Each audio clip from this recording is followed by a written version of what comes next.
आज 5 अगस्त है।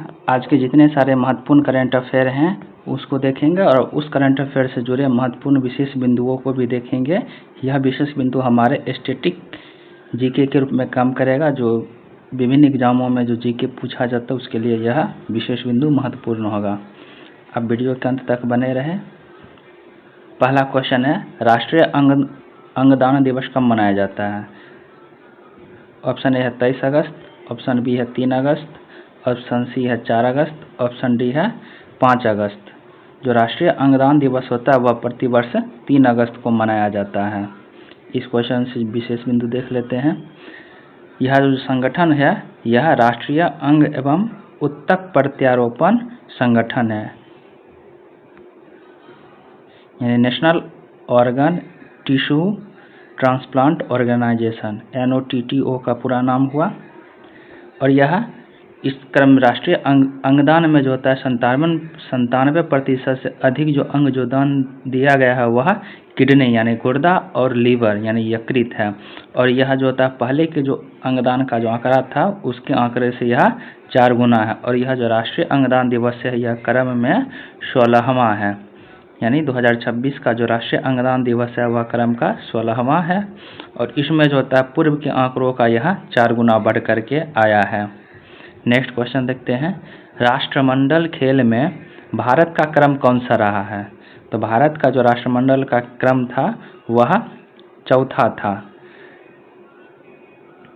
भारतीय राष्ट्रमंडल खेल में जो ग्लासगो में आयोजित हुआ है स्कॉटलैंड नामक देश में, उसमें भारत के राष्ट्रमंडल खेल में भारत का स्थान 4था रहा है। पहला स्थान जो है ऑस्ट्रेलिया का रहा है, दूसरा स्थान इंग्लैंड का, तीसरा स्थान कनाडा का और चौथा स्थान भारत का रहा है। भारत ने कुल 39 पदक जीते हैं, जिसमें से जो विभिन्न खेल है उसको देख लेते हैं। एथलेटिक्स और पैरा एथलेटिक्स में कुल 16 पदक जीते हैं, जिसमें से 3 स्वर्ण पदक, 7 रजत पदक और 6 कांस्य पदक जीते हैं। मुक्केबाजी में टोटल 10 पदक जीते हैं, इसमें 7 स्वर्ण पदक है और 3 रजत पदक। जूडो खेल में कुल 4 पदक जीते हैं, जिसमें से 2 स्वर्ण पदक है, 1 रजत पदक और 1 कांस्य पदक। पैरा पावर लिफ्टिंग में 1 जो है कांस्य पदक जीता गया और भारोत्तोलन में 8 पदक जीते हैं, जिसमें से 1 स्वर्ण पदक, 6 रजत पदक और 1 कांस्य पदक। सबसे अधिक स्वर्ण पदक जो जीता गया है वह मुक्केबाजी में जीता गया है। और सबसे अधिक पदक जो है अगर खेल की बात कर लेते हैं वह एथलेटिक्स और पैरा एथलेटिक्स में जीता गया है, टोटल 16 पदक। और मुक्केबाजी में सबसे अधिक स्वर्ण पदक 7 पदक जीते गए हैं। अगला क्वेश्चन देखते हैं, भारत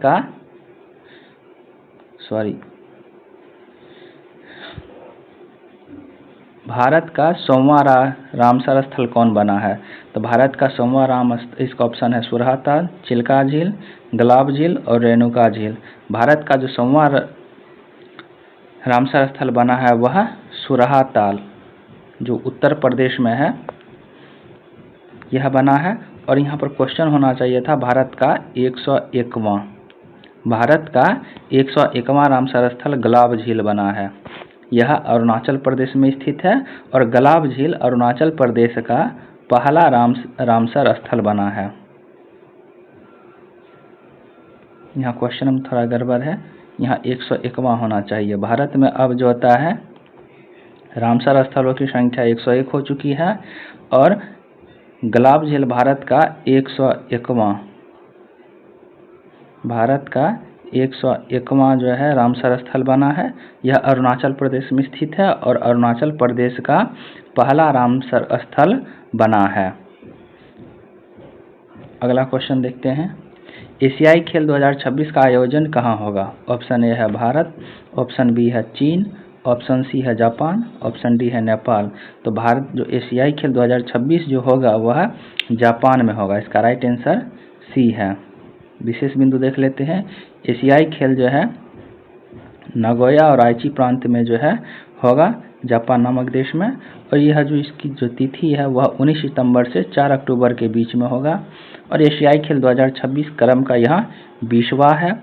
इसमें जो प्रमुख खेल होंगे वह क्रिकेट, हॉकी, कबड्डी, एथलेटिक्स, तैराकी और अन्य महत्वपूर्ण खेल इसमें शामिल किए गए हैं।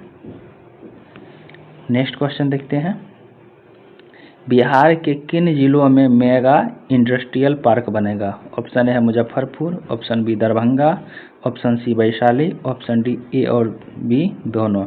तो मेगा इंडस्ट्रियल पार्क बिहार के मुजफ्फरपुर और दरभंगा इस दोनों स्थान पर बनेगा, दोनों जिलों में बनेगा। इसका राइट आंसर जो है ऑप्शन ए और बी दोनों है।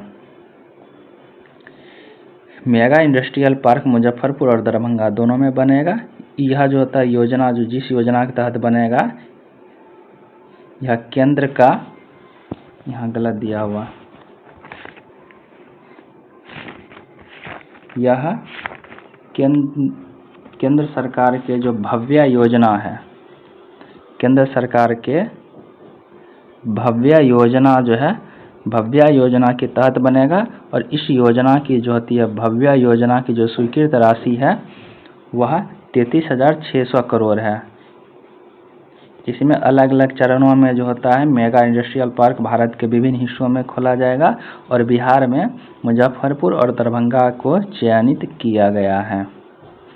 नेक्स्ट क्वेश्चन देखते हैं, लोकमान्य तिलक राष्ट्रीय पुरस्कार 2026 किसे दिया गया है? ऑप्शन ए है नरेंद्र मोदी, ऑप्शन बी है अमित शाह, ऑप्शन सी है नितिन गडकरी, ऑप्शन डी है अजित डोभाल। तो राष्ट्रीय लोकमान्य जो होता है तिलक पुरस्कार वो 2026 में अजित डोभाल को दिया गया है, जबकि नितिन गडकरी को 2025 में दिया गया था। 2025 का जो है राष्ट्रीय पुरस्कार नितिन गडकरी को और अजित डोभाल को 2026 का राष्ट्रीय पुरस्कार दिया गया है।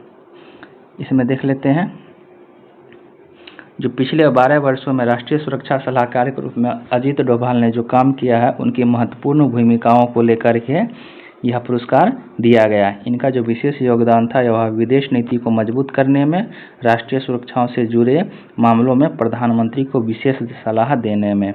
तो इन सभी मामलों में लेकर के इन्हें राष्ट्रीय लोकमान्य तिलक पुरस्कार दिया गया। नेक्स्ट क्वेश्चन देखते हैं, नीरज चोपड़ा ने कॉमनवेल्थ गेम्स 2026 में कौन सा पदक जीता है? ऑप्शन है स्वर्ण पदक, ऑप्शन बी रजत पदक, ऑप्शन सी कांस्य पदक, ऑप्शन डी इनमें से कोई नहीं। तो नीरज चोपड़ा जो भाला फेंक से संबंधित खिलाड़ी हैं वे कॉमनवेल्थ गेम्स 2026 में रजत पदक जीते हैं। इन्होंने 85.83 मीटर का जो थ्रो फेंके हैं और इस क्रम में वे दूसरे स्थान पर रहे हैं। पहले स्थान पर जो है श्रीलंका का खिलाड़ी रहा है। यह कॉमनवेल्थ गेम्स 2026 ग्लासगो स्कॉटलैंड में हुआ है। भारत ने इस खेल में कुल 13 स्वर्ण पदक, 17 रजत और 8 कांस्य पदक जीते और क्रम में यह चौथा रहा है।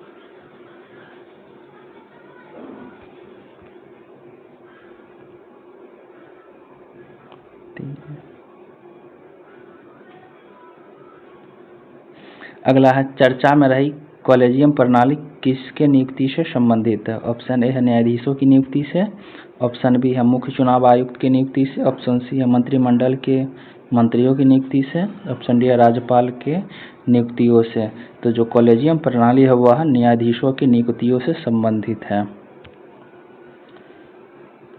यह जो है न्यायालय में मुख्य न्यायाधीशों की नियुक्ति करता है। सुप्रीम कोर्ट के जो न्यायाधीश हैं उज्ज्वल भुइयां, उन्होंने कॉलेजियम नियुक्तियों में स्पष्टता की मांग की है और इसमें अस्पष्ट सिफारिशों से गलत नियुक्तियों की संभावना बनी है। ऐसा जो है जिक्र उन्होंने उज्ज्वल भुइयां ने अपने वक्तव्य में शामिल किया है, इसलिए यह कॉलेजियम प्रणाली जो है चर्चा में रही है।